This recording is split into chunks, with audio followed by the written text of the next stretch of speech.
Hello friends, आज के इस वीडियो में हम इस तरह के वाक्य बनाना सीखेंगे जो हमारे शिष्टाचार से सीधे जुड़े हुए हैं। और शिष्टाचार के इस तरह के वाक्यों में हम अक्सर कहते हैं किसी को अगर आप बुरा ना माने तो।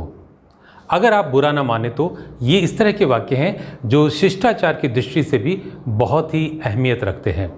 जैसे हम ये कह सकते हैं किसी को अगर आप बुरा ना माने तो मैं आज जल्दी घर चला जाऊं, अगर आप बुरा ना माने तो मैं कल आ जाऊं।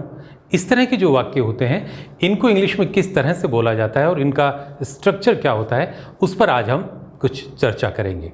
यहाँ पर देखिए, अगर आप बुरा ना माने तो इसको इंग्लिश में कहा जाता है do you mind if. Do you mind if. अब इस तरह के वाक्यों को लेकर सकारात्मक वाक्य जो है वो कैसे बनाते हैं उसका स्ट्रक्चर हम यहाँ सीखेंगे। सबसे पहले हमने लिखा है अफर्मेटिव सेंटेंस स्ट्रक्चर।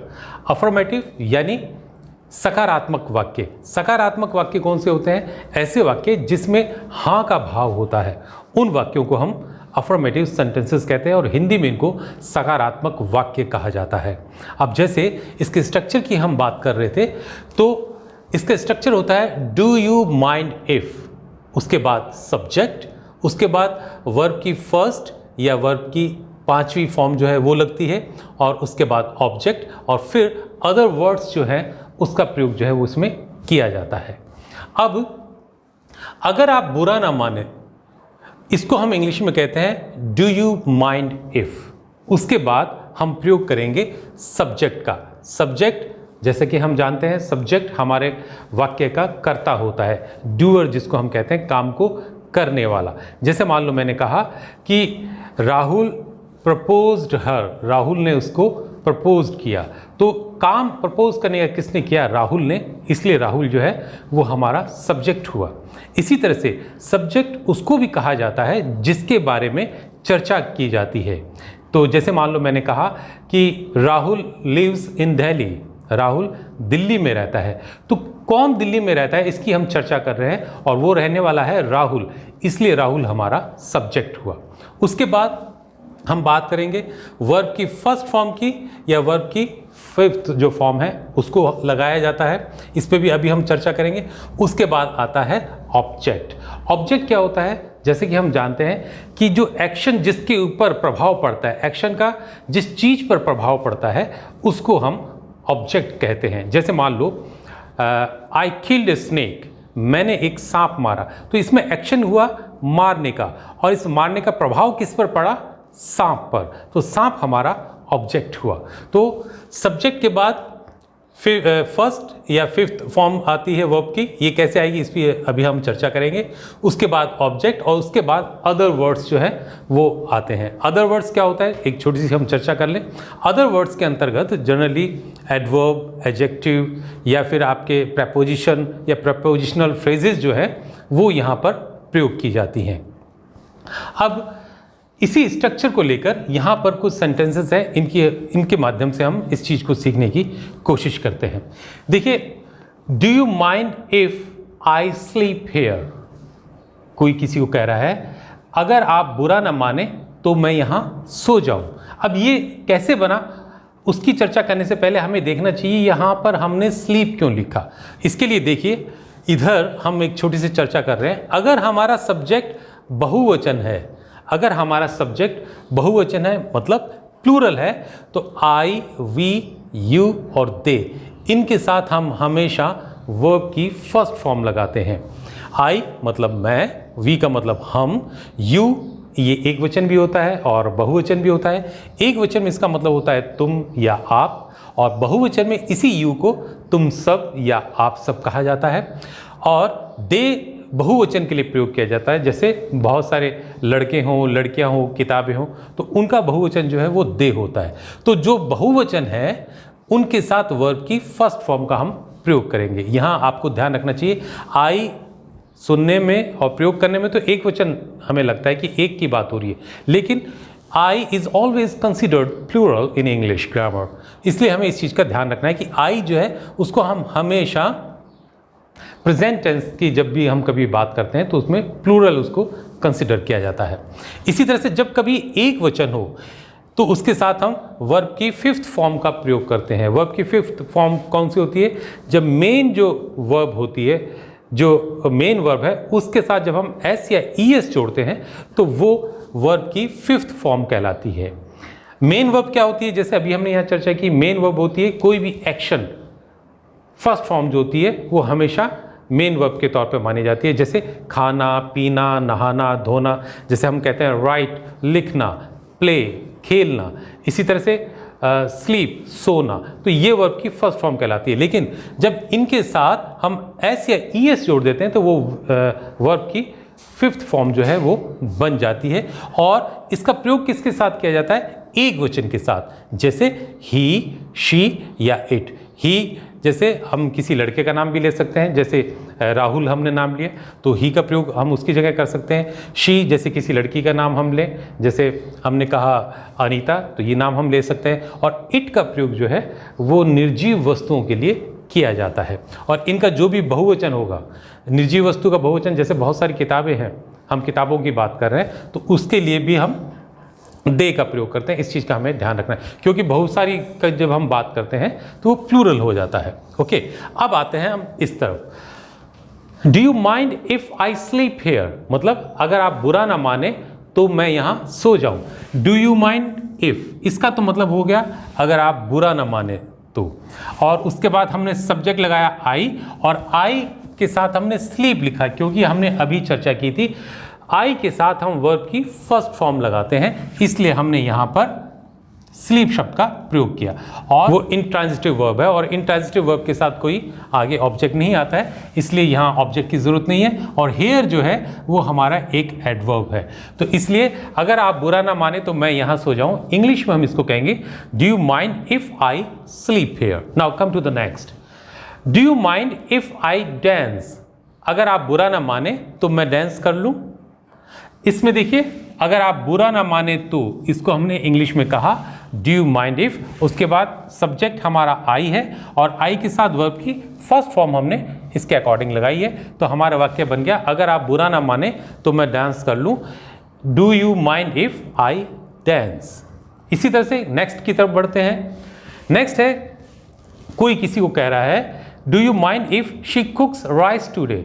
अगर आप बुरा ना माने तो वो आज चावल बना ले। मान लीजिए हो सकता है किसी की तबीयत खराब हो या कोई और वजह हो, तो अगर आप बुरा ना माने तो do you mind if she जो है हमारा एक वचन का सब्जेक्ट है, तो हमने शी के अकॉर्डिंग कुक जो है वर्ब है उसके साथ एस जोड़ा है, तो ये कुक्स मतलब वर्ब की फिफ्थ फॉर्म जो है वो हमने यहाँ यूज़ कर ली।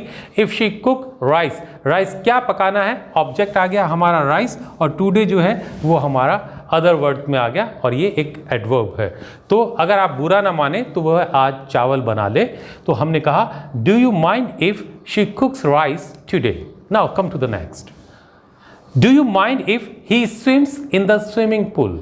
मतलब अगर आप बुरा ना माने तो स्विमिंग पूल में वो तैर ले, ये कोई किसी से पूछ रहा है। तो अगर आप बुरा ना माने तो इसको हमने कहा डू यू माइंड इफ़, उसके बाद ही हमारा एक वचन का है, तैरने को स्विम कहते हैं तो हमने स्विम्स कर दिया, और इन द स्विमिंग पूल ये हमारा अदर वर्ड्स में आता है, और ये प्रेपोजिशनल फ्रेज है। प्रेपोजिशनल फ्रेज क्या हुआ? फ्रेज शब्दों का एक समूह जिसके साथ कोई प्रेपोजिशन जुड़ी हुई है, और हमने पहले के एक वीडियो में देखा था कि फ्रेजेस वो होते हैं जिनका पूर्ण अर्थ नहीं निकलता है। तो इन द स्विमिंग पूल ये अदर वर्ड्स में एक प्रेपोजिशनल फ्रेज है। तो अगर आप बुरा ना माने तो वो स्विमिंग पूल में तैर ले, इसको हमने इंग्लिश में कहा do you mind if he swims in the swimming pool. Okay, अब आते हैं नेक्स्ट पे। इसमें भी कोई किसी को कह रहा है do you mind if she gets up early tomorrow? मतलब अगर आप बुरा ना माने तो वह कल जल्दी उठ जाए। अगर आप बुरा ना माने तो वह कल जल्दी उठ जाए, तो शी हमारा सब्जेक्ट है एक वचन का, उसके साथ हमने गेट्स अप ये एस जोड़ दिया हमने। गेट अप का मतलब होता है जगना या उठना, उसके साथ हमने एस जोड़ दिया क्योंकि हमारा सब्जेक्ट एक वचन का है। और अर्ली टुमारो, ये हमारा यहाँ पर अदर वर्ड में एडवर्ब हो गया। तो अगर आप बुरा ना माने तो वह कल जल्दी उठ जाए, हमने वाक्य बना लिया हमारा। Do you mind if she gets up early tomorrow. तो इस तरह से हम हमारे जो वाक्य हैं उनको बना सकते हैं। अब यहाँ आगे हम सीखेंगे कि इस तरह के जो वाक्य होते हैं उनको नेगेटिव बनाना हो तो नेगेटिव वो है वो किस तरह से बनाए जाते हैं। इसके अंदर हमें बहुत हल्का सा जो है वो चेंजेस करना होगा जब नेगेटिव वाक्य हम बनाएंगे। अब हम बनाना सीख रहे हैं कि नेगेटिव अगर वाक्य हो तो उसको हम किस तरह से बनाएंगे। उसमें हल्का सा जो हमें चेंज करना होगा वो ये होगा कि सब्जेक्ट के बाद हम यहाँ पर हेल्पिंग वर्ब जो है वो डोंट या डजंट का प्रयोग करते हैं।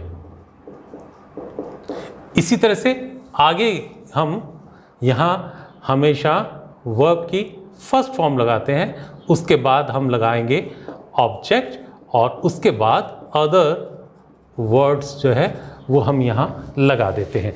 अब देखिए जब नेगेटिव की हम बात करते हैं तो हमारा स्ट्रक्चर क्या बनता है, डू यू माइंड इफ़ और उसके बाद सब्जेक्ट, उसके बाद डोंट या डजंट का हम प्रयोग करते हैं, उसके बाद वर्ब की फर्स्ट फॉर्म आएगी और फिर ऑब्जेक्ट और उसके बाद अदर वर्ड्स जो है उनका प्रयोग किया जाता है। आइए अब देखते हैं कि ये डोंट और डजंट का क्या मामला है। बहुत ही सरल है। उससे पहले मैं थोड़ा बोर्ड को रब कर लेता हूं ताकि हमें आगे जगह मिल जाए लिखने के लिए। देखिए अब हम नेगेटिव वाक्य, मान लीजिए कोई नेगेटिव वाक्य बोलता है कि अगर आप बुरा ना माने तो मैं कल पार्टी में नहीं आऊं। अगर आप बुरा ना माने तो मैं कल पार्टी में नहीं आऊं। इंग्लिश में हम कहेंगे do you mind if I don't, और पार्टी में आने को हम कम नहीं कह के अटेंड शब्द का प्रयोग करते हैं। If I don't attend the party tomorrow. ये लीजिए, अगर आप बुरा ना माने तो मैं कल पार्टी में नहीं आऊं। हमने कहा डू यू माइंड इफ आई हमारा सब्जेक्ट है और डोंट हमने यहां पर क्यों लगाया, इसकी जब हम चर्चा करते हैं तो देखिए जहां पर हमने वी आई लगाया था जिन सब्जेक्ट्स के साथ, उनके साथ हम हमेशा डू और डोंट का जो है वो प्रयोग करते हैं। हम डू या डोंट का प्रयोग जो है उनके साथ करते हैं। अगर हमारा सब्जेक्ट प्लूरल है तो हम डोंट का प्रयोग करते हैं, और इसी तरह से अगर हमारा सब्जेक्ट सिंगुलर है तो हम डजंट का प्रयोग करते हैं। और एक चीज़ का हमें हमेशा ध्यान रखना चाहिए कि whenever we use do or does in our sentence, we always use first form of the verb. Verb की हमेशा फर्स्ट फॉर्म लगती है जब कभी भी हम डोंट या डजंट का प्रयोग करते हैं। अब देखिए यहाँ पर डू यू माइंड इफ, अगर आप बुरा ना माने, सब्जेक्ट हमारा आई है और उसके बाद हमने हेल्पिंग वर्ब डोंट लगाई है, क्योंकि ये सब्जेक्ट जहाँ कहीं भी होंगे वहाँ पर हम डोंट का प्रयोग करते हैं। तो हमने डोंट का प्रयोग किया, उसके बाद वर्ब की फर्स्ट फॉर्म अटेंड, ये हमने वर्ब की फर्स्ट फॉर्म लगा दी, और अटेंड द पार्टी टुमारो यहाँ हमने अदर वर्ड्स में इसका जिक्र कर दिया जिसकी बात आगे कही जा रही है। इसी तरह से एक और वाक्य ले लेते हैं, अगर आप बुरा ना माने तो वह पौधों को आज पानी नहीं दे। तो अगर आप बुरा ना माने तो इंग्लिश में हम कहेंगे डू यू माइंड इफ, अगर वह पौधों को पानी ना दे, हम जिसकी बात कर रहे हैं वो सब्जेक्ट जो है हमारा सिंगुलर है, इफ ही, तो हम इसके साथ डोंट और डजंट में से क्या लगाएंगे, डजंट लगाएंगे। तो do you mind if he doesn't, और पानी देने को कहते हैं वाटर। वाटर का मतलब पानी भी होता है और वाटर का मतलब पानी देना भी होता है। If he doesn't water the plants, तो अगर आप बुरा ना माने तो वह पौधों को पानी नहीं दे। Do you mind if he doesn't water the plants, यहाँ इफ ही के बाद ये हमारा जो ही है ये हमारा सब्जेक्ट है, और सब्जेक्ट चूंकि एक वचन है इसलिए हमने इसके साथ डजंट का प्रयोग किया, और उसके बाद वर्ब की फर्स्ट फॉर्म वाटर का मतलब पानी भी होता है, पानी नाउन के तौर पर है, और पानी वाटर शब्द जो है वो एक वर्ब भी है जिसका मतलब होता है पानी देना। तो हमने वर्ब की फर्स्ट फॉर्म प्रयोग कर ली और आगे अदर वर्ड्स जो है वो यहाँ पर हमारे पास नाउन आ गया। तो do you mind if he doesn't water the plants, अगर आप बुरा ना माने तो वह पौधों को पानी न दे। तो ये हमने आज देखा कि इस तरह के वाक्यों को किस तरह से बनाया जाता है। इस तरह के वाक्य जो है हम रोज़मर्रा की ज़िंदगी में बोलते हैं, लेकिन हिंदी में हम इनको बोल देते हैं, अगर उनको बुरा ना लगे तो हम यहाँ शिफ्ट हो जाएं, इस तरह की बात। लेकिन अगर आप इनको इंग्लिश में भी बोलने का प्रयास करेंगे तो ये आने लग जाएंगे, क्योंकि as it is said in English, practice makes a man perfect. मतलब करत करत अभ्यास के जड़मति होत सुजान। जैसे जैसे हम प्रयास करेंगे हमें चीज़ें अपने आप अभ्यास के द्वारा आने लग जाएंगी। मुझे उम्मीद है आज का वीडियो आपको पसंद आया होगा। अगर आपको वीडियो अच्छा लगा हो तो इसको लाइक करें, शेयर करें और सब्सक्राइब करें। Thank you very much for being with me. I will meet you in the next video. Take care.